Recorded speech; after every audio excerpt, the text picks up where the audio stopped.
शुरू करो। आज मुझे खुशी है, अरविंद जी आए हैं, मान साहब आए हैं, आपके राज्यसभा के मेंबर जी, इनका मैं स्वागत कर रहा हूं। और क्यों आए अलग बताने की आवश्यकता नहीं है। बहुत दिनों से हम मिलना चाहते थे और बीच में मैंने जैसे कहा कि पूरे देश में से जो प्रमुख नेतागण हैं वो संपर्क करना चाहते हैं, कर भी रहे हैं। मेरी बात हो रही है और अपने देश को अधिक मजबूत बनाने के लिए हम मिलकर क्या कर सकते हैं, यही हमारे बीच में एक जो विचारधारा कहते हैं वही विचारधारा है कि देश को अधिक मजबूत कैसे बनाया जाए। खैर, मैं तो हमेशा आपके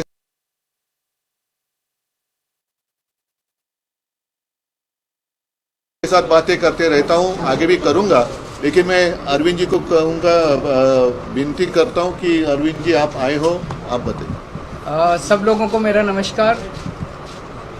सबसे पहले मैं उद्धव जी का बहुत बहुत शुक्रिया अदा करता हूं कि आज उन्होंने मुझे, भगवंत मान साहब को, संजय सिंह को, राघव चड्ढा जी को, हम लोगों को अपने निवास स्थान पे चाय पे आमंत्रित किया और उनके साथ काफ़ी विषयों के ऊपर चर्चा हुई। उद्धव जी से मिलने का मेरा बहुत दिनों से मन था। खासकर कोरोना के दिनों में मुझे याद है कि जब कोरोना पीक पे था उस वक्त हम सब लोग एक दूसरे से सीख रहे थे और जिस तरह से उद्धव जी ने और उनकी सरकार ने बॉम्बे में और पूरे महाराष्ट्र में कोरोना को कंट्रोल किया वो बहुत काबिले तारीफ़ था। और मुझे ये कहने में बिल्कुल भी संकोच नहीं है कि हम दिल्ली के लोगों ने बॉम्बे से और महाराष्ट्र से बहुत कुछ सीखा। इनकी कई सारी प्रैक्टिसेस होती थी जो कि बहुत अच्छी थी, जिनको हम दिल्ली में अपनाते थे, दिल्ली में हम उसको लागू करते थे। सो बहुत दिनों से मेरी इच्छा थी इनसे व्यक्तिगत तौर पे मिलने की और आज मुझे व्यक्तिगत तौर पे इनसे मिलने का, पूरे परिवार, आदित्य जी से मिलने का, पूरे परिवार से मिलने का सौभाग्य प्राप्त हुआ। और हमने बहुत सारी चीज़ों के ऊपर चर्चा भी की। आज देश के जो हालात हैं उनके ऊपर हमने चर्चा की। आज देश का युवा जो है वो बेरोज़गारी से बुरी तरह से त्रस्त है। पढ़ लिख के लोगों को, बच्चों को नौकरी नहीं मिल रही है। बड़े बड़े उनसे वादे किए गए थे कि 2 करोड़ नौकरी देंगे, 4 करोड़ नौकरी देंगे, बच्चों को नौकरियां नहीं मिल रही हैं और युवा जो है दर दर की ठोकरें खा रहा है। लोगों के घर का खर्चा नहीं चल रहा, इतनी महंगाई हो गई है, इतनी ज़्यादा महंगाई हो गई है कि लोगों को अपना आमदनी बढ़ नहीं रही है और लोगों का खर्चे बढ़ते जा रहे हैं, चीज़ें महंगी होती जा रही हैं। जिस तरह से मौजूदा केंद्र सरकार कुछ चंद पूंजीपतियों को फ़ायदा पहुंचाने के लिए एक तरह से पूरे देश को गिरवी रख रही हैं, सारे देश के संस्थानों को बेचती जा रही हैं। अब एक बहुत बड़ा आज सुनने में आया कि LIC जो है वो LIC भी अब धीरे, करोड़ों लोग, जिन लोगों ने अपनी पूरी जमा पूंजी LIC के अंदर जमा कराई थी, उन लोगों का क्या होगा। इन कई सारे विषयों के ऊपर चर्चा हुई, देश के गंभीर हालात के ऊपर चर्चा हुई।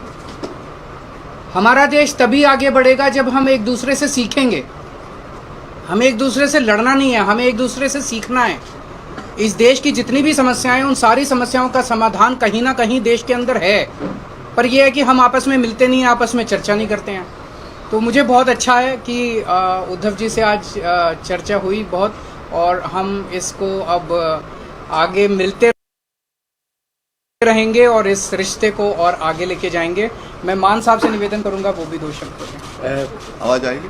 आज उद्धव जी से मिलने का मौका मिला, पूरे परिवार में बैठने का मौका मिला।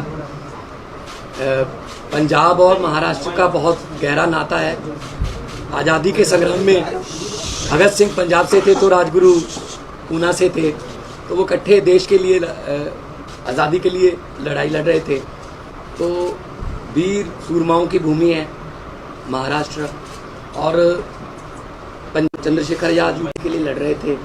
उन्होंने ये नहीं कहा था कि उनको कदाचित ये चिंता नहीं थी कि आज़ादी आएगी या ना, उनको चिंता ये थी कि आज़ादी के बाद देश कौन से हाथों में जाएगा। तो इस देश की आज़ादी बहुत महंगी मिली है, वो भीख में नहीं मिली, बहुत बड़ी बड़ी कुर्बानियाँ हमारे जो पुरखे हैं, हमारे बुज़ुर्गों ने दी हैं, तो उस आज़ादी को कायम रखना भी हमारा फ़र्ज बनता है। वो तो अपनी कुर्बानियाँ देकर चले गए, हम उस आज़ादी को कायम रखने के लिए अगर इकट्ठे हो जाएं तो इस देश जैसा धरती पे कोई देश नहीं है।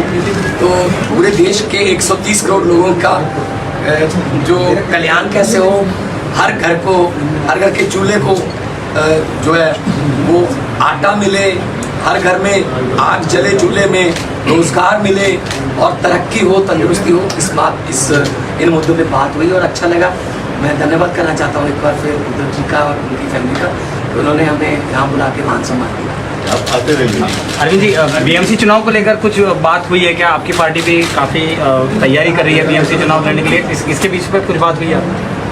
इस देश में एक पार्टी है जो 24 घंटे चुनाव की सोचती है। हम 24 घंटे चुनाव के लिए सोचते, हम देश की सोचते हैं। हमारे सामने देश है, हमारे सामने इस देश के बेरोजगार युवा हैं, हमारे सामने किसान है, हमारे सामने वो गृहिणी है जिसका पति हर महीने पैसे ला के देता है और उसका खर्चा नहीं चलता। 20 तारीख के बाद उसको पता नहीं अगले 10 दिन कैसे बीतेंगे। उन मुद्दों के ऊपर चर्चा हुई। जब चुनाव आएंगे चुनाव की भी चर्चा करेंगे, पार्टी हम चुनाव तो लड़ेंगे, उस टाइम चुनाव की भी चर्चा करेंगे, पर हम उस पार्टी की तरह 24 घंटे चुनाव की बात नहीं करते। पॉलिटिकल सिनेरियो महाराष्ट्र में चल रहा है, इसमें मैं एक ही चीज कहूंगा, अभी पिछले दिनों जो कुछ घटनाक्रम घटा, उद्धव जी की पार्टी की चोरी हो गई, उनका सिंबल चोरी हो गया, उनका नाम चोरी हो गया, उनका सारा जो था वो सब चोरी करके ले गए। पर मैं एक ही चीज़ कहना चाहता हूँ, इनके पिताजी शेर थे और ये शेर के बेटे हैं, तो पूरा महाराष्ट्र इनके साथ है और मैं पूरी उम्मीद करता हूँ कि सुप्रीम कोर्ट से इनको न्याय भी मिलेगा। और मेरा अपना मानना है कि ये सारे आने वाले चुनाव जो हैं वो स्वीप करने जा रहे हैं उद्धव ठाकरे।